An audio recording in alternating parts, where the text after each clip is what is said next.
All right, we've had cookies from scratch. We've had cookies from cake mix. I hear you. What about cookies from cookie mix? But let me show you how to make it taste like the best oatmeal cookies I have ever had.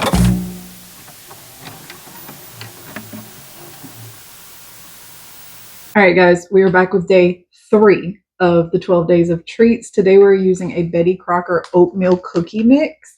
Now you can use any oatmeal mix that you want. If you have an oatmeal cookie recipe, you can absolutely use it for this. We're going to make slight modifications, but you are going to follow the instructions on the back. We're just going to add some stuff to it. So let's get started. All right, guys, so other than the oatmeal cookie mix, you are also going to need 1 stick of room temperature butter, unsalted. You're going to need 1 egg at room temperature. You are going to need vanilla extract. I do not care if you use real or imitation. The way the prices are right now, I am using imitation, like I've said in previous videos. We're not that bougie in this house, we're only slightly bougie. And lastly, you are going to need pumpkin pie or apple pie spice. I make this myself. It is cinnamon, clove, ginger, allspice, and nutmeg, and a pinch of salt. I just like making it in bulk. As you can see, I don't have much left, but I have enough for this recipe.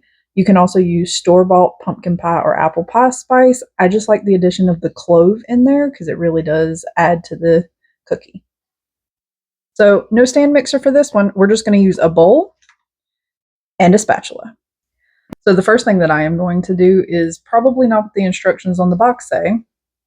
I'm going to add a room temperature egg, mainly because I like to go ahead and mix this up and get everything incorporated before we put the mix in. That's just a preference. You can follow the instructions on the bag if you would like. This is just how, I don't know, it itches my brain right, and this is how I do it.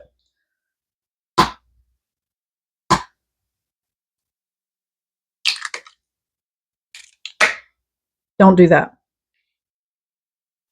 The other thing that I do whenever I'm incorporating the egg is I just go ahead and add my vanilla. Do I measure this? No. Have I ever measured this? No. It's about that much. Now, we're going to just lightly beat the eggs. Just like that. They're not fully mixed. You can still see little pockets where the egg whites are, but they are incorporated. All right, next thing, add in the cookie mix.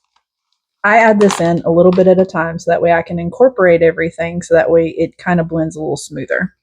Get your spatula, spoon, fork, whisk, whatever it is you choose to use.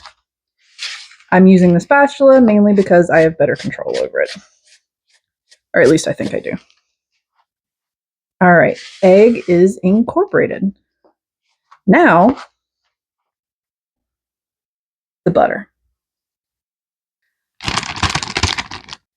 Now, we incorporate. And that's why you need room temperature butter. And basically, you're just going to fold it in.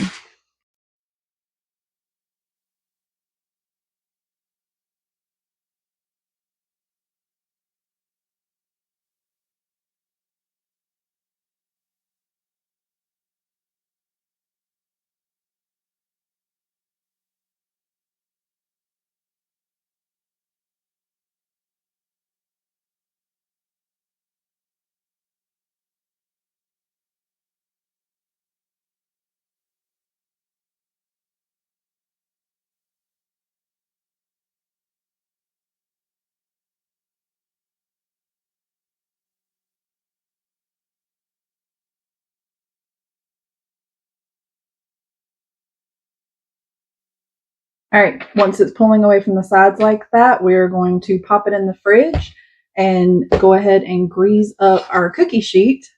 Yeah, we're still cooking in the toaster oven.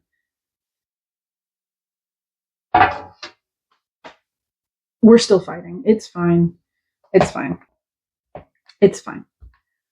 Put this in the fridge, let this chill down just a little bit, and then we're going to take our scooper.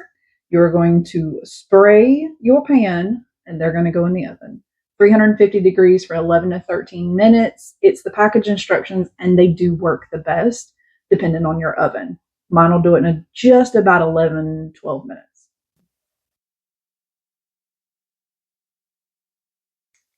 So the inspiration for these cookies actually came from my apple pie recipe that I use, and it's because I like a streusel topping on the top of my apple pie.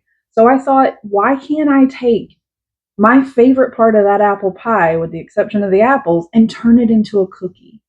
So the apple pie oatmeal cookie was born. Now, you can add dehydrated apples, like I said earlier. You can add white chocolate chips, anything you want to this to enhance it. But honestly, I just like picking the streusel off and eating it, so we're just going to make them like this. I'm going to pop these in the oven and I will show you what they look like whenever they're done.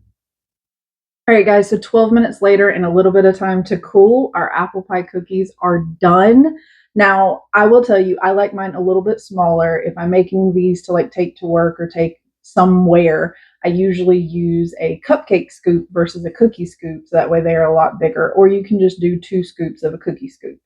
But here they are. They're nice and small. And I don't know why I put it up. My whole house smells like this right now. It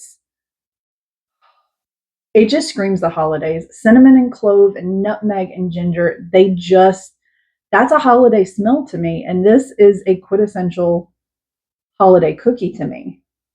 I already know these are going to be good, but I've taken a bite of the rest of them so far.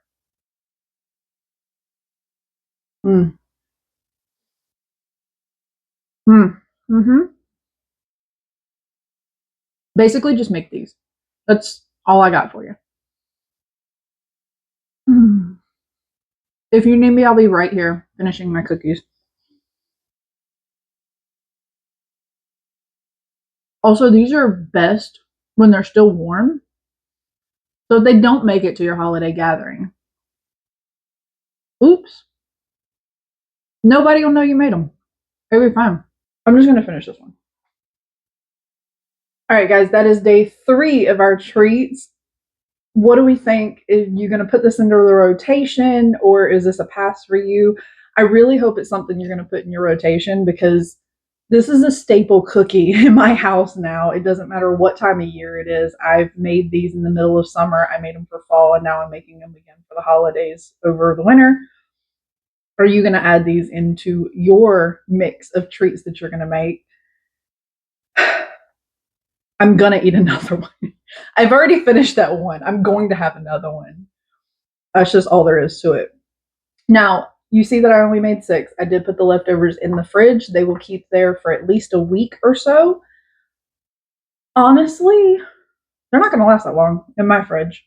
They're not. They're going to get made probably later on today, if not tomorrow. And that's just the reality of it. But I hope you've enjoyed this. Join us again tomorrow, because we're going to do another cookie. And it's going to be great. And I'll have on another sweatshirt. Have you liked them so far? Let me just say, these speak to the little spooky girl in my soul, especially this one. This has got me written all over it. Kind of spooky, kind of merry. So what it says? Sort of merry, sort of scary. Same difference. Anyway, guys, until tomorrow, I guess.